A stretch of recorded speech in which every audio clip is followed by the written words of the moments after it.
Ladies and gentlemen, it is Monday night, which means it's Monday Night Nerd. Welcome, one and all. I hope you are doing great. I hope you're having a great weekend. I had a great weekend because I was at a little con.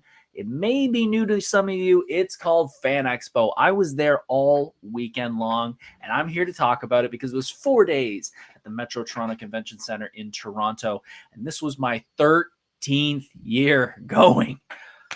I've been going this for 13 years. I can't believe it. But we're going to talk all about that. We're going to talk about how much fun I had. We're going to talk about some things that I did. We're going to talk about some things that I think may need some improvement in the future. We're going to talk about all that. But if you're new here, because I met a whole bunch of new people at Fan Expo, how you doing? Welcome to the show. My name, of course, is Myers, Corp Cosplay. I've been cosplaying for over 5 years. I've been attending cons for 13 years. I've been a nerd since birth, and this is my show. We talk about nerd stuff, and this week, again, we're going to talk about Fan Expo. Usually, we start the show with a little bit of news. We talk about current things that are going on in nerd culture and nerddom in general, but I've been kind of busy this weekend with Fan Expo, and I got a lot to talk about, so we're just going to jump right into it. But, of course, as always, we have a sponsor for the show, and that sponsor, as it is every single week, is my beautiful, loving wife. My wife, who I'm just saying, if you don't know me, this woman, I would not be the person I am without her. She is everything to me. I would not have the cojones to do all this live on YouTube and Facebook every week for you folks. Hun, I love you. Thank you for always being there for me. Thank you for supporting me. And thank you for putting up with my thing called cosplay that I leave every couple weeks, months to go out into the world and show off my skills. Hun, I love you. Thank you. Let's jump into the main event. It is going to be a long one. We're going to break things down into two sections of the show. We're going to talk about first my day-to-day. I'm going to do a breakdown of what I did day to day, because that way, when I talk about my review later on, it'll give you guys context to what I saw. Because if I start talking about how I didn't like something and somebody says, well, why didn't you like this or what? There's a reason why. This is what I did. This is what I saw. If I missed something, I'm one person. I'm running around 4 days at a con. I can't see everything, funny enough. So let's talk about Thursday. I got there Thursday around 2 o'clock, drove in, picked up my friend Meg at the Go Station because she was volunteering. We drove in. I dropped my stuff off at the hotel, parked, and headed over to the con. Already had my pass, ready to go. First thing I like to do on my Thursday is I don't like to cosplay. I like to just walk around and shop because after 13 years of doing cons, I need to get that shopping done, because if you wait, you're going to miss out on things. For example, last year, Kevin Smith was there, and Kevin Smith, I don't know if he brought it or they had a partnership with Fan Expo. They had the tall Funkos, not the regular Funkos, the skinnier ones. And I had to get Jay and Silent Bob, so I picked those up on the first day because I knew they'd sell out, and they did. They sold out within 24 hours, so I'm glad I picked those up. So I went shopping on my first day. What did I buy? Well, I bought a Video and Arcade Top 10 shirt at Retro Kid. That's what I did. I've been passing the Retro Kid booth every year for the past 2 years. I say every year for the past 2 years because I also ran into them at Toronto Comic Con. So I passed their booth 3 times. I go on their site all the time. I never buy anything because I'm always like, shipping. 30% off at their booth, you got it. I had to pick up something for a friend of my wife's as well. So we picked that up. I picked this up. I got a free pin out of it. Retro Kid, they always knock it out of the park. What else did I pick up? I went to BMV. That is the booth I hit every single year. Why? Because they have amazing graphic novels. They have long boxes, and they're 5 for $20. And you can usually find some pretty good graphic novels there. How good? This year, I picked up Watchmen. I picked up V for Vendetta. I picked up, what else? Final Crisis. I picked up Alex Ross's Justice. What else? Preacher. I picked up those 5 just like, that's amazing for $20. and I paid for it though because I picked them up early, and those were all big books. I think in total they're about that thick. Carrying that on my shoulders were so bruised by the end. Actually, two of my friends, Meg and my other friend, Edith, they were walking with me and they actually took both of my bags and carried them, which I felt bad for because I'm supposed to be the chivalry guy and I'm not supposed to make women hold stuff of mine, but I was so bloody sore. So thank you, ladies, for helping with that. It was greatly appreciated. What else? What else did I buy? I picked up a couple things later in the week, but at the beginning, those were the big things. Because I've gone to this con 13 times and I've gone to, I volunteer at Niagara Falls Comic Con, I volunteer at Hamilton Comic Con. A lot of these booths I've seen over and over and over again. So I kind of know what they are. Also, if you watched one of my first episodes, I believe it was episode 2, where I talked about working at Toys R Us, I learned then that I don't mind not having all of the things I want because I'm just glad they exist. And I don't really have a ton of space to put things. And if I buy something and it just sits in a box, it kind of feels like a waste. So just passing these things, knowing, hey, this exists, I'm happy with that. I don't need to buy everything. So after doing a little bit of shopping, I went down to the second floor or the street level floor of the North Building because I wanted to run into some cosplay guests. I knew a couple of them. Bite Props and Pretty Nerdy were brand new local cosplayers. Known them for about a year. Great group. I also Lucky Grimm I've known since 2019. She was the one that brought me up on stage in 2019 in my Luigi costume, which I could never thank her enough for that because that really kicked my butt into getting into cosplay. Once I ran through them and yacked with them, picked up a couple prints from them, I had to run over and say hi to the Geeks & Co. folks. They were down the hall. They were rocking it out.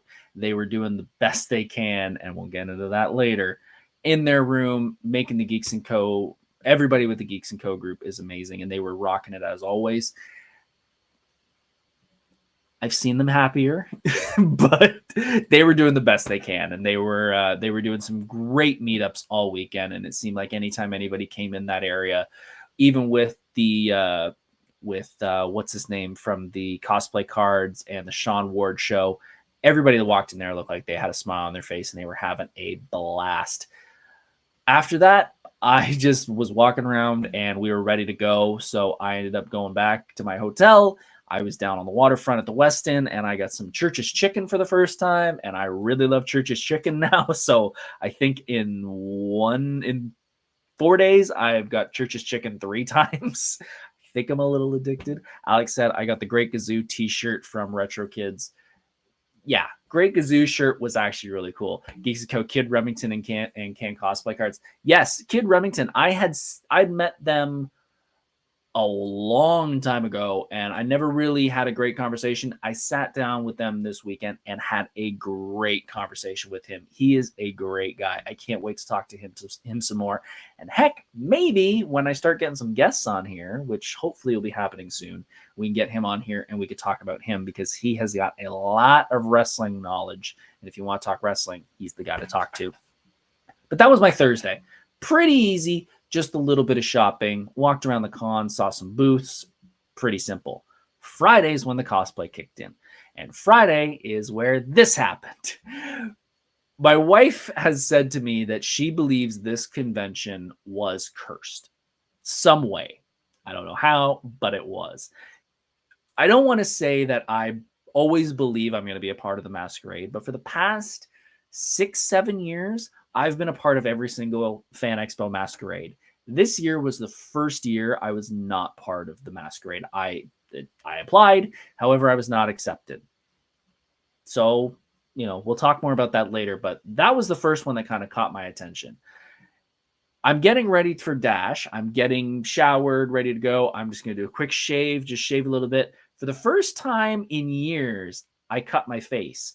And it wasn't like a cut, it's like a burn cut. So it's not bleeding, it's just red and sore. It worked for Dash, Green Lantern, not really. So that kind of caught my attention that, wow, that's another thing that just kind of didn't go right.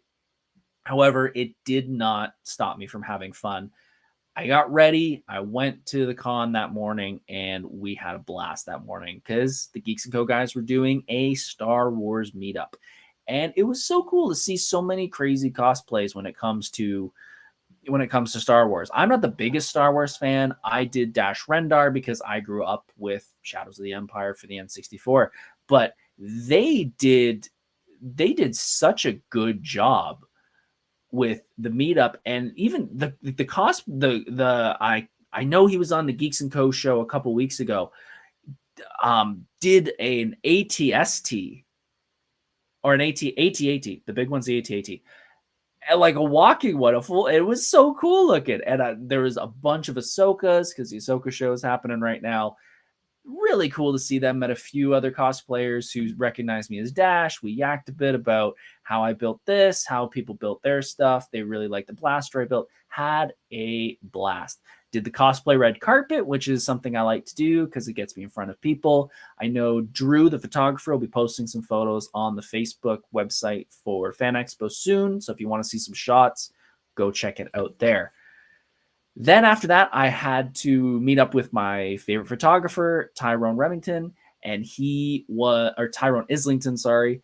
He is the photographer that took photos of my Luigi. He took photos of my Ghost Rider, and now he took some photos of my Dash Rendar. And I can't wait to get those to show you guys because we had a blast outside shooting some amazing shots. And that was kind of it for the day. The reason was I was pretty tired from walking around all day, and I felt like I should take a rest because I knew Saturday was going to be busy and I was going to be out all day because that was Ghost Rider Day. So I went back to my hotel. It's probably around 3 o'clock, and I had a rest. I had some lunch, took a nap, and then I said, well, it's about 4 o'clock, 5 o'clock. We had actually planned a dinner for some volunteer friends of mine at about 8 o'clock. So I thought, well, let's get there for 5, walk around the con a little bit, and then we'd head out for dinner. I got ready and I walked to the con, and as soon as I hit the bottom of the south floor, I'll be honest, I had an anxiety attack, which kind of shocked me. I started to overheat. I was just in street clothes, but I started to overheat and I felt really sick. So went to the washroom, was there for a while, and just really didn't feel good. I don't think it was anything I ate because of the food that I did eat was stuff I brought from home.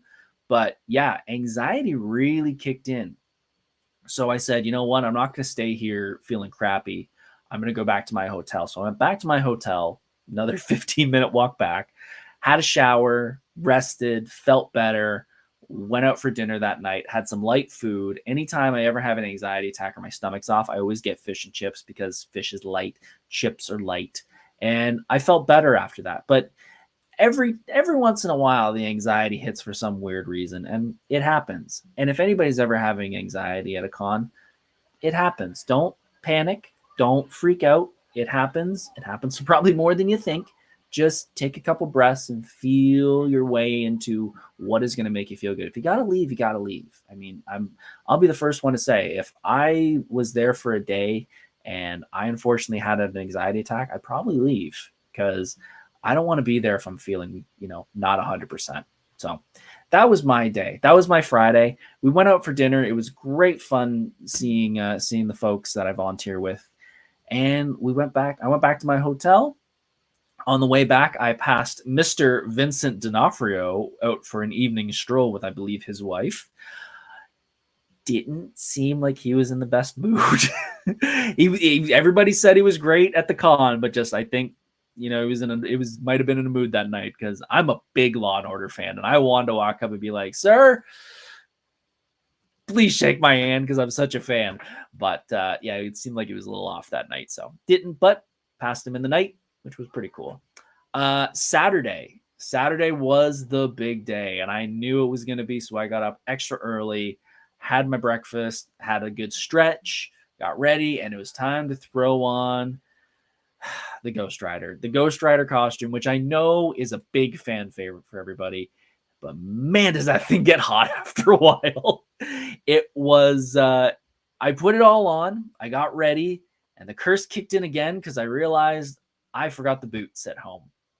I forgot my motorcycle boots at home. So Ghost Rider that day was walking around in Dwayne Johnson Under Armour shoes. Thankfully, they were black, and I don't think anybody noticed, but it happens. And yeah, I decided, as Alex said, it looked hot. It was hot. I think Jeff from the Geeks and Co. guys can understand that. He wore Negan on, I believe, Thursday, and that's a big leather jacket. And I was in a big leather jacket, and I was sweating my butt off. But thankfully, in a costume like that, as soon as you hit a certain temperature, it will regulate itself, and you sort of hit that point where you stop sweating. And that is a nice feeling once you feel that sweat stop. And yeah, that was Geeks and Co. didn't even notice. And you know what? I said that to my wife. I called her and I said, it's another thing. I forgot the bloody boots. And I said, but you know what? If I'm in my Ghost Rider costume and you're looking at my shoes, I did something wrong. And I kept telling myself that, because if I work that hard on that bloody skull, if you're staring at my shoes, I'm throwing it in the garbage. But yeah, it was great. And it was great walking around the con. I stayed out all day. I hit North Building a couple times. I hit South Building a couple times, because as much as people don't like walking across that bridge on a Saturday, if I'm in a costume like Ghost Rider where I know it's going to get a lot of attention, I don't mind it, because it's almost like me having my own table that's moving and people are constantly walking past. A tip for anybody who wants to try and get their cosplay noticed a little bit more: when you're going up the escalator, stay on the side that's closest to the escalator coming down, because those people will notice. When you start going across that bridge, stay as close to that middle as you can, because you will constantly have people walking past you and fresh eyes looking at your cosplay. And Ghost Rider kind of stands out in a crowd. So I got lots of people stopping me saying, dude, it looks amazing. There's a couple photos that I'll be posting in the next couple days of people either shooting me while I was in cosplay, talking to somebody, or just in that pact. But that is always a fun cosplay. I even was a part of one of the outros for City TV that night. However, I had a feeling it was going to get cut, and it did. And it's a bummer, but it was still cool to think that I might be a part of that. I know a couple other places took some video of me. I forget where they were. So if you see anything, tag me, send it my way, because I'd love to see it. People went nuts as I went to the South. Yeah, it was. I could believe that that freakish your goblin could be pretty. Could get quite a lot of attention. That stands out so much. That color pops. I could totally see that happening. But yeah, we had a great time seeing everybody, including some other cosplayers that I ran into. Later that night, I went to the masquerade. This was, again, the first time in a long time that I was sitting in the crowd for the masquerade and not sitting in the green room ready to go across the stage. We're going to put a period on that for now, because we're going to talk more about that later in my review. Let's just say that I left early. We'll leave it at that for now. But I met up with a couple friends from Volunteer, and we decided to just do a quick dinner after the show. We went to the Loose Moose down the street from the Metrotronic Convention Center. We have gone there before. Good food. Usually a band playing. We got there about an hour before the band started, so we knew we'd get out before that happened, because once the band kicks in, you can't hear anything. And the curse kicked in again. I ordered my food and a drink, and I never got my food. After about 30 minutes, I noticed that everyone had gotten their food, and we're pretty much halfway to 3/4 of the way through it, and I still hadn't had mine. Another volunteer, Leslie, came with us, and the same thing happened to her. She went and actually got her food, and she was saying that it was cold when she got it, so I didn't even want to ask for mine. So I just got a refund and got Church's chicken on the way home, because I was starving after that. I didn't really eat much walking around as Ghost Rider. I had a granola bar, and that's about it. That is one of the biggest things with my cosplay, because I've had I have stomach issues. I really am worried about eating anything, especially when I cosplay, because it's not always easy to get to a washroom in case something goes wrong. So I try to run on fumes, and I did good on Saturday, thankfully. But by the time I got back to the hotel with Church's Chicken, I devoured it, and I felt great doing it. But that was Saturday. And then Sunday was easy. It was Green Lantern. It was easy. However, so I'm going to show you something in a minute. I have my Green Lantern suit, and this was the first spandex suit I've ever bought. I bought it from what was Zentai Zone and is now Print Costumes. I had been recommended to them by a cosplayer who had a discount code. And Freakish said, same, you got to run on water and adrenaline. You really do. You really do. And so I bought this cosplay, I want to say just after the pandemic. I want to say 2021, 2020, and fits great. I'm a huge Green Lantern fan. I'm very happy with it. However, I got the rubber soles put into it, and I, again, not having another spandex suit, I didn't know what was, what it's supposed to feel like to wear it. And I'm going to pull it up here, and we're going to see if I can show you what I mean. So this is the suit. It has been air dried, so it's okay. I'll do a wash later. So this is what the bottom looks like. The spandex is glued to a rubber sole, so you don't slide while you're walking the con. And there's, traction to it so you can grip. The inside, however, from what I've been told from other cosplayers, and now that I have another suit, the inside of the shoe is supposed to be smooth. This one, let's see if this one has tread on it on the inside. It's almost the reverse. And it's a pretty deep tread. I'm trying to get this on camera, but it's about a good centimeter deep into the tread. So I'm walking on basically the bottom of a Lego brick the entire day because it's a solid rubber, so there's no give to it. And I put soles in it, some spare shoe soles, but as I was walking on them, the soles were pulling on the heel, and I could feel, not it giving, but I knew if I kept walking on it for the day, it would pull. So I took the soles out, and for the entire day, I was walking again on the bottom of Lego bricks, basically, and my feet were killing me. By the end of the day, they killed me the first time I wore it, and I was like, nope, I'm gonna solve it. And no, that didn't help. So I got to figure out what to do with this suit, because I'd like to wear it again, but I don't know if I could do another 5 hours on my feet, because they were sore. I have some treads in the backyard of my house for my dog who runs up and down the stairs. And I took her out when I got home, and I took one step on that tread and my leg just almost went out on me because it hurt so much to step on it. So I have to work on that. But it was fun walking around in Green Lantern. Green Lantern doesn't really get a lot of attention because he's not one of the big members of the Justice League. There are some Lantern fans, obviously, and I usually get a couple, hey, but not a lot of pictures, which I'm totally fine with. I went out that day and picked up a couple other items. I picked up a jersey. I don't know if it's a jersey or a tank top. It's a tank top that looks like a jersey, and it says game over across it. And on the back, the name across it is continue ? And the number is 09, like the countdown of a fighting game. So I picked that up. It was on sale for, I think, $40. Pink something was the booth. And I'm going to take a photo and I'll show it later this week. But I was really happy with it. I thought it was a really cool jersey.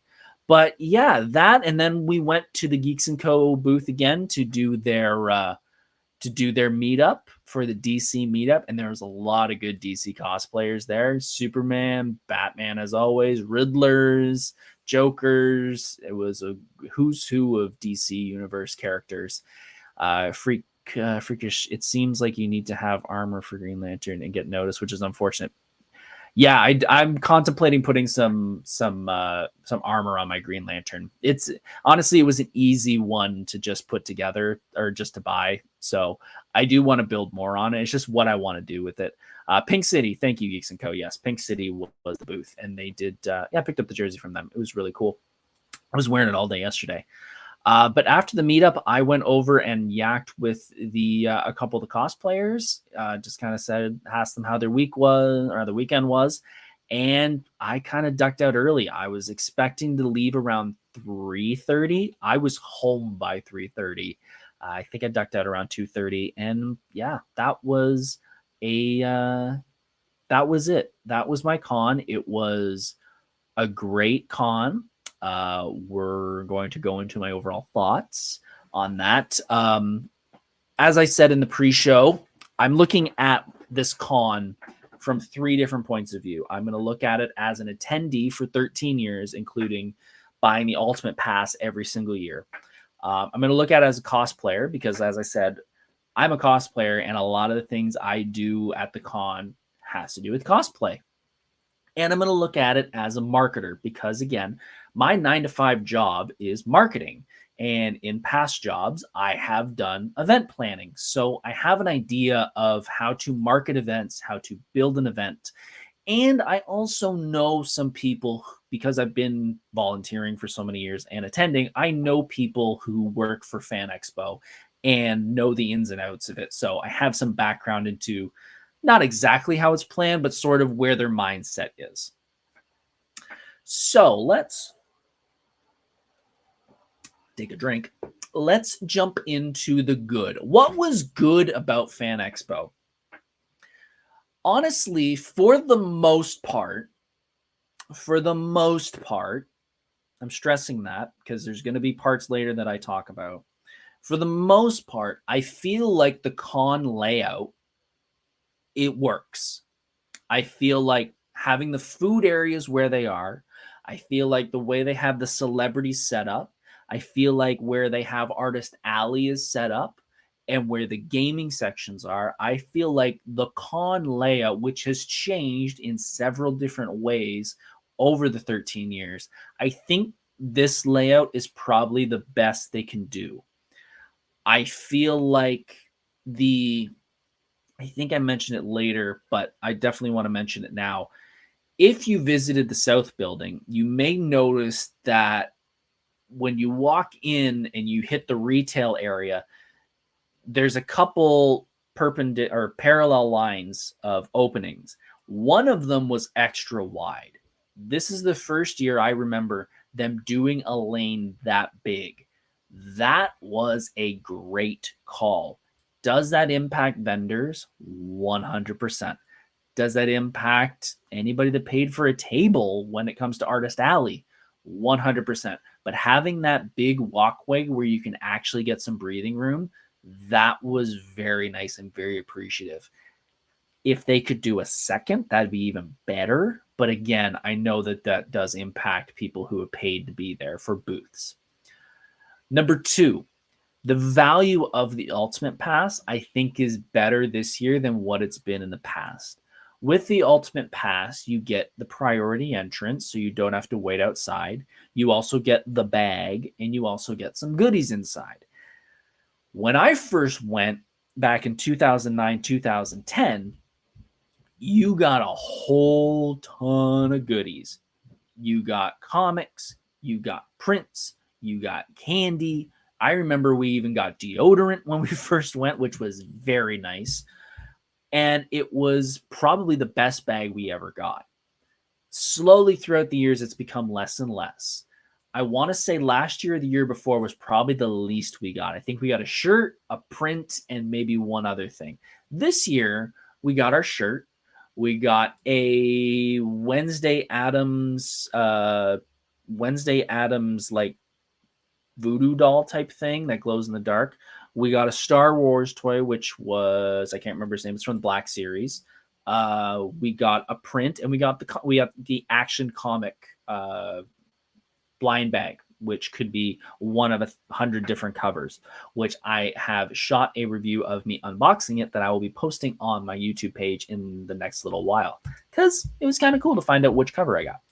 So I think that bag has gotten better, and I like the way they're going. And even if this is the way it is, where we get just a couple extra things in it, I think it brings value than just paying $100 and whatever just to get in early. The level of celebrities was nice. And I say that with the exclusion of the people that cancel. I feel like if those people, Chevy Chase, Bobby Millie Brown, etc., were there, I feel like it would be a little nuts. And we're going to go into that a little later, that overall, I didn't feel the Saturday was too nuts. I felt it was busy, but I didn't feel crazy. I don't think they hit capacity. I don't think they hit the point where they had to shut the doors and you couldn't get back in. So I think this level that they had this year was nice. Having a few big celebrities, like the Scream cast was always busy. Charlie Cox, Stephen Amell to a point, the voice actors. I think it was a nice amount without having that, holy crap, this is stupid. They had Hayden, which 100%, but he was downstairs and he was sort of off on his own. So he wasn't interfering with what was happening on the general floor. I also think that the number of vendors and booths were good this year. I think having the Paramount Lodge was there, Crunchyroll was there, Xbox was back, PlayStation was back. I feel like having those big booths there, along with the smaller vendors and a ton of Artist Alley, I think that was a good amount. Now, I did watch the Geeks & Co. Day 4 wrap up where Rob the Bad Guy mentioned something, and I agree with it. And I didn't add it to my notes, but I want to mention it here. The amount of duplicate booths is starting to become a little bit of an issue. I feel like having multiple lightsaber sellers, having the 2 big t-shirt towers, having multiple woodworkers, having multiple, almost everybody sells bloody Funkos at this point. I think I don't know if they can really, I don't know if you apply as a vendor, you have to say what you're going to sell, but I think they need to figure out a way to do it where there's more variety, because it gets a little problematic when you go from the north building to the south building or reverse, and it looks like you're kind of walking through the same vendors again. That's it for the good section. Let's go into the okay section. This is stuff that I feel like they're doing good, but I think, there's a little bit, you could always do more. Food variety. This is something that they're doing okay. I've been to this con before where pizza was the only option. So having a more variety into healthier food, alternate dietary restriction food, that is nice to see. Could they do more? 100% they could. But I'm happy with what they have. Things to do at the booths. I appreciate that. I think they're doing an okay thing with that. I think the Ahsoka booth was good, doing the 360 camera and having the props there. I think having the lodge and going through the Paramount Lodge and seeing the Twisted Metal truck and seeing the TMNT guys there. And even I was saying to my wife who didn't go to the con, I said, you would have enjoyed the con because she could have sat out front of the lodge and they had Frasier playing, which I said, you just sit there and watch Frasier during the whole con. So having things to do was nice. I think the idea of having those activations is what they're called in the industry. I think that's a really cool thing. I think if Fan Expo could do more of those, maybe off-site or outside, I think that'd be really cool, and it would give people a little more breathing room and things to do outside. I don't know if they can, but I think that'd be really cool. I know San Diego does a ton of them. So I think Fan Expo might want to do something like that for the future if they can. Alex, they do need to say what they're saying, and they do try to regulate how much. Thank you, Alex. Alex is part of the convention. Alex knows some inner workings of how these things are run. So thank you, Alex, for that clarification. As I stated earlier, big lane in the middle of the south building. I think that's great. I think that's a great addition this year. I think they could do a second. Again, I don't know how much that'll interfere with some vendors. But I think as an attendee, I think that's a great idea because getting that little bit of breathing room, especially on a Saturday, is nice. Like, I did not feel crammed walking in Ghost Rider on that Saturday. Walking down the side, little aisleways, yeah, you felt a little crammed, but that big air was nice to get some breathing room. This one I had a couple people talk about, and I actually had a conversation with a gentleman today on through direct message on Facebook. It seemed like there was a lot of anime this year, which I completely understand. The fandom of anime is probably at the biggest it's been in I don't know how long. I'm not an anime fan. I know very, very minimal, but I think I think there definitely was an influx with Crunchyroll, the Edis in chat, and she's gonna kill me for not knowing the Howl's Moving Castle and all of them. Ghibli, Studio Ghibli, having the Studio Ghibli booth and having the the vending machines. There's a very large amount of anime this year, which I don't have a problem with, because when I first went to Fan Expo in 2009, 2010, for those who never went, it was A, only the South building, but B, it was also very strictly broken up. Like, you went from section to section to section. It was horror into sci-fi, into comics, into gaming, into anime. And they didn't mark it, but you could tell, like, you hit the anime section, you hit the gaming section, etc. I feel like anime sort of going into all of these sections. I know they're trying to make everything sort of flow. The problem is, though, is we already have 2 large anime conventions in the area throughout the year. In fact, Anime Toronto, I believe, is either next week or the week after. And Anime North is in May. So having 2 major anime cons in the same city, that is kind of a problem, especially with Anime North having such a strong reputation as it does. Again, I'm not really picky about it, but I feel like, I don't know. I've heard some. I know, and Alex might be able to clarify this, and if he can, I totally understand. I've heard that Fan Expo, because it's owned by Informa and they own MegaCon, Boston, Dallas, etc., they want all of the cons to sort of feel the same.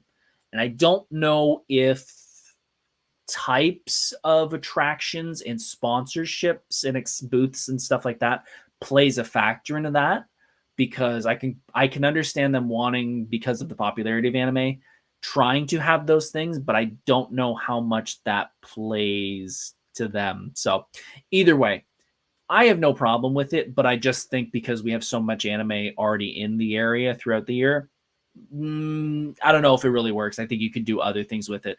Personally, I'm a horror fan. I wish there was a little more horror involved, but I understand why people don't want it, because if you got kids and seeing, blood and guts and stuff, that could be an issue. So I get it. Alex, they would like to do more anime, which I completely understand because of the popularity of anime. Again, because of the area, I don't know if that would work, because again, we've already got 2 anime cons and Anime North has been doing it a lot longer. Again, whatever. Besides the point. Let's jump into the needs improvement. All right, let's jump into the needs improvement. And I will admit, this is going to focus somewhat leaning onto the cosplay side. The cosplay area.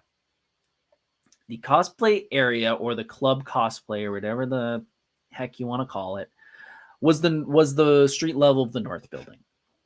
Now, do I feel that the cosplay club and having all the cosplay stuff in one area brings value to cosplayers who can have it all in one area? Yes, 100%. 100%, it is great to have everything cosplay in one section. The problem is for the past 12 plus years, that area, besides the panel rooms, has been a dead area. That is a problem, especially, again, going back to the marketing side, because if all the audience that's gone for the past so many years thinks of that as a dead zone, if you don't market that twice as hard as anything else, it's not going to work as well as you think.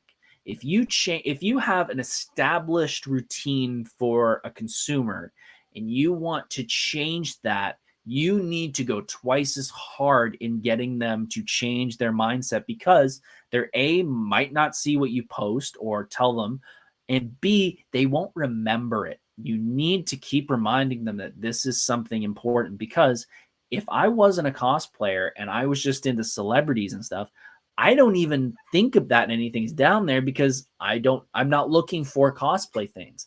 And based on the marketing that the cosplay division of Fan Expo or whatever did, it was poor, if not nothing. And that was kind of frustrating. At least I will at least say that the red carpet has been there a few years, and the wall that I've been going to that con for 13 years, I didn't know that wall opened. I didn't know those were doors. I thought that was just a solid wall. So knowing that could open and you could see the cosplay guests in there, that was really nice. Having the Geeks & Co., and I'm not kissing the Geeks & Co. butt because I've been on their podcast a couple times, and I'm not doing, Kid Remington and the Card Guys and Sean Ward, not even talking, not even kissing their butt. Having them that far away doesn't count. I need to stand when I hit that bottom of the elevator, and if I can do a 360 pan and not see something, it doesn't exist to most people. And that is a big problem, because I think they mentioned that used to be the room where the retro arcade was. I'm a big gamer. They do an arcade top 10. I've been going to that con for so many years. It wasn't till like year 7, 8 that I realized that was there. And it was only because I was walking past it to get a coffee. It was a dead zone. So that is a big problem. And as the Geeks & Co. said in the chat, it wasn't even on the floor plan. So I shot this idea out. To one of the cosplayers, and they thought it was a great idea. And I would love Fan Expo to do it. If they're going to do this thing where that bottom floor of the north building is going to be cosplay central, what they need to do is they need to send out a version of the map. And I don't mean just put it on their website. I mean, they need to promote it, where they take the map and, almost like a kid's drawing, trace out the sections on the map and put easy to read names on it. So put a block around Artist Alley and put Artist Alley. Put a block around the celebrity section and put celebrities. Put a big block around cosplay area and put cosplay, because that's the easiest way for people to pick up on things. I get that they can't list every booth name on the map because of the size of the Fan Expo, but at least that way, if you're going to put things in specific sections, it's easy for people to go, I'm thinking I want food. Oh, that's where the food is. I'm going for cosplay. That's where the cosplay is. I'm going to celebrities. That's where the celebrity is. What do we got? From what I gathered, it will be back down there next year, but they want to do it better. And you know what? That's great that they want to do it better, because that means they realize they made a mistake, or that they want it to be better. I have heard that the people who are running the cosplay area are new. I've heard that from a few different people. So I get that this is their first go around, and the first time you change something, it's going to have its issues. 100%. I agree. I understand that. Hopefully, based on the feedback forms they get and the reception they get from not only the people attending, but the people participating, things will change. I'm just going to put a period on that because we're at the 45-minute mark and I got a few more things to talk about. the prices for food is becoming an issue. Let's be real.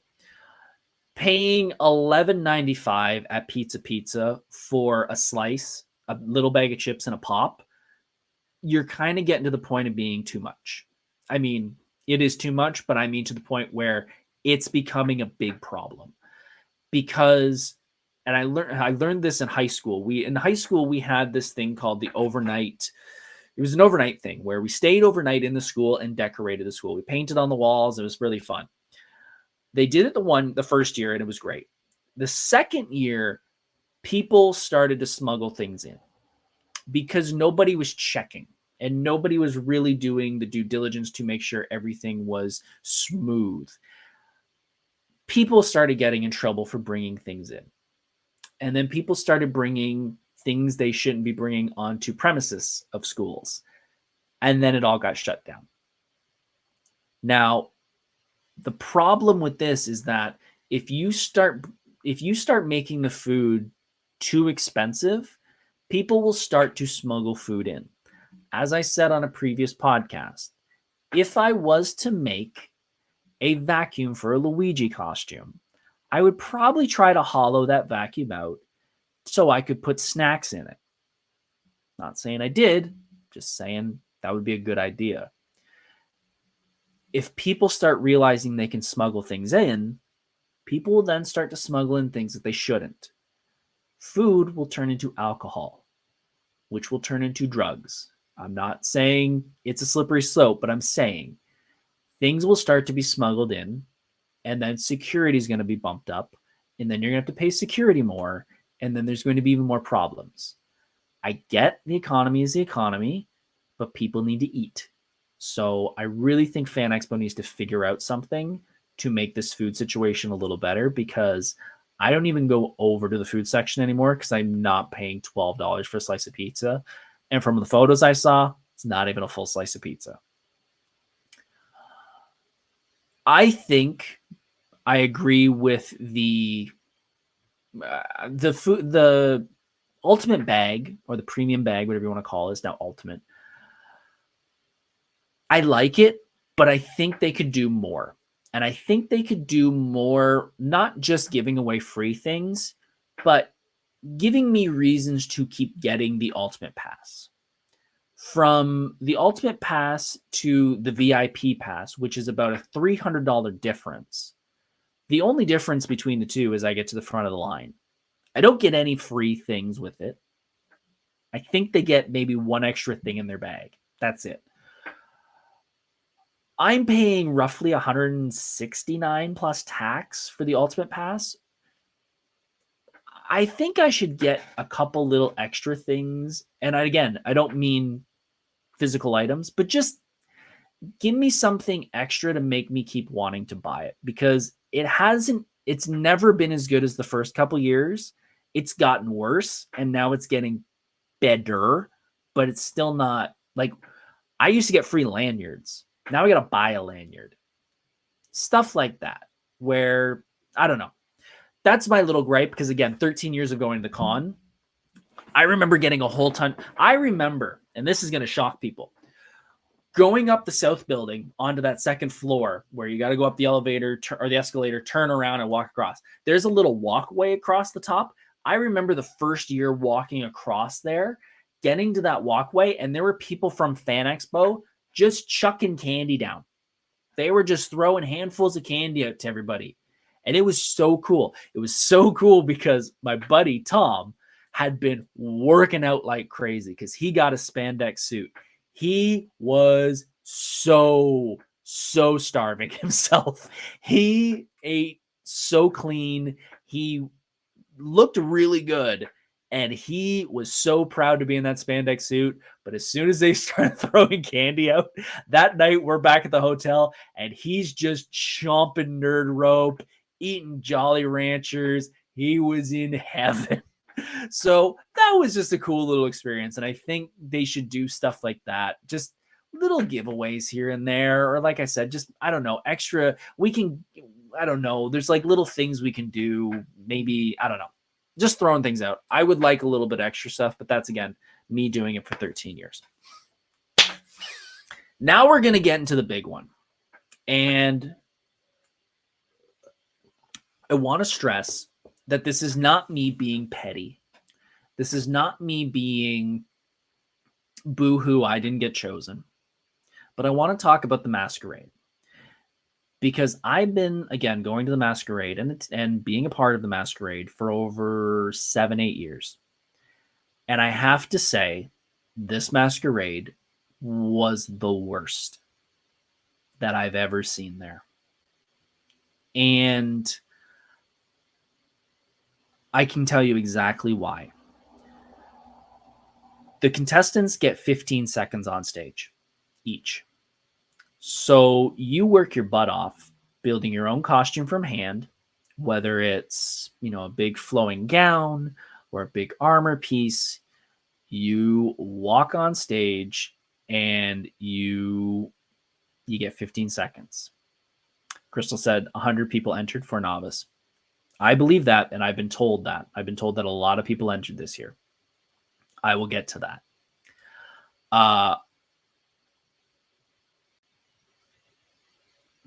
The 15 seconds thing is BS. I'll just say it. It's BS. And I'm not saying it's BS from the organizer's point of view. Putting them behind a panel is stupid. I've been to so many other cons, and that is always the last thing of the day because it gives them the freedom to run a little longer to make sure that the cosplayers get seen. The walk-on part frustrated me to no end. For those who don't know, after the contestants went up, they had a walk-on section where they had people from the crowd who they had picked or who had applied, I don't know, walked on basically, go up on stage and show off their cosplays just walking across the stage. The frustrating part about that was I was waiting out in the crowd in the line, and someone came out and just said, "Who's here for walk-ons?" And a bunch of people in cosplay got up and walked in. I didn't know what that was. I didn't know, was a walk-on just, if somebody didn't make it for the contestants, you can just fill in the space. No, they just had any cosplayer walk up across stage. So why didn't they instead, if you didn't get picked to be a part of the masquerade or the Masters of Cosplay, whatever you want to call it, if you didn't get picked to be a part of it, why didn't they say, sorry, you didn't get picked? However, show up to the masquerade that night and you could do a walk-on. We can take all of you guys. You can at least walk across the stage and you can at least get your cosplay seen. And I think they all competed for a Bluetooth speaker. That wasn't in the email. And I checked it today to make sure. The email that I got said, hey, sorry you didn't get picked. Wait around. If there's an opening, we might pick you.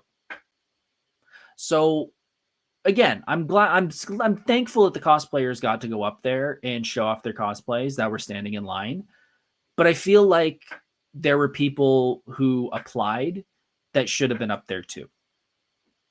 My personal opinion. And I know of someone else who spent over a year working on a dress and didn't get picked. So I can just imagine how they feel. The idea of all of these cons, the Fan Expo cons, trying to look similar, I get. But again, there are cons around here who do the masquerade 1,000 times better. And if this is the way it's going to go, and this is the way it's going to be for the next little while, I think they're going to lose out on contestants. And I think they're going to lose out on audience members. And I know this because when I first started going to Fan Expo, that room was sold out. You couldn't find a seat in that room. Mind you, the masquerade was like 2 hours long, but everybody got a minute on stage if they wanted. You were able to do your own custom audio, and the host, they had one host and he rocked it and got laughs and did amazing. Nothing against Grim and Pat who do it now. They do a great job. But I remember that room was standing room only. And now it's about a quarter full. That's a problem because I don't see how they can bring people back if your cosplayers are just walking across for 15 seconds. You can't really show off a cosplay that well. Personal opinion. The master winner. I forget the winner's name, but they did an amazing job. They did a Warhammer version of Ben Franklin, and it was dope. It was dope. And they had like they said that they were wearing the undergarments of that era as well. Amazing, amazing. The problem I have with that though is that is now the second Warhammer that's won the Master Award. That's a problem if you're not the type of cosplayer to do builds like that. If you're a seamstress, if you're wanting to do some other cosplay that's big but not that, you don't feel like you have a hope in hell of winning. And that's a little sad because I'm not a seamstress, but I've seen some of those dresses and I can just imagine how much time and energy goes into that. But I knew as soon as that Ben Franklin walked across, I knew they were winning before they even said anything. I knew they were going to win. And that's frustrating as hell. So again, I know that's tough. Actually, it reminds me of when I first started my masquerade performance. This was probably 2012, 2013. This is when 3D printing started to kick off. It wasn't easily available like it is now, but anybody who did a 3D printed Iron Man suit automatically won because it was almost perfect because you 3D printed everything. And that became very frustrating, not only for me, but for other cosplayers. And I remember talking to a couple of them in the green room because as soon as an Iron Man walked in, you're like, well, then let's just leave because there's no way we're going to compete with that because, they spent at that point hundreds of thousands of dollars because it was stupid expensive to 3D print back then, but they were going to win. And they won every single competition I ever saw. So if going in that one person's going to blow it out of the water, if they put the time and effort, again, I completely understand how much hard work goes into that, but it from a judging point of view, I feel like that's an issue that it's an automatic winner.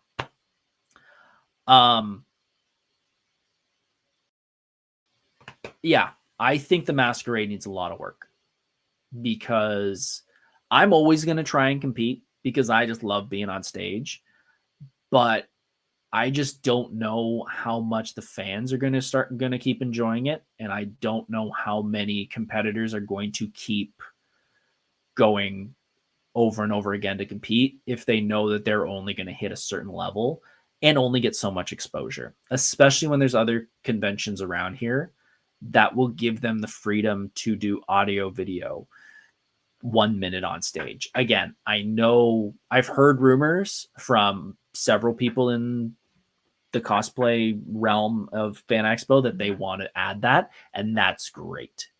But I think they need to figure it out sooner rather than later because it's becoming a problem.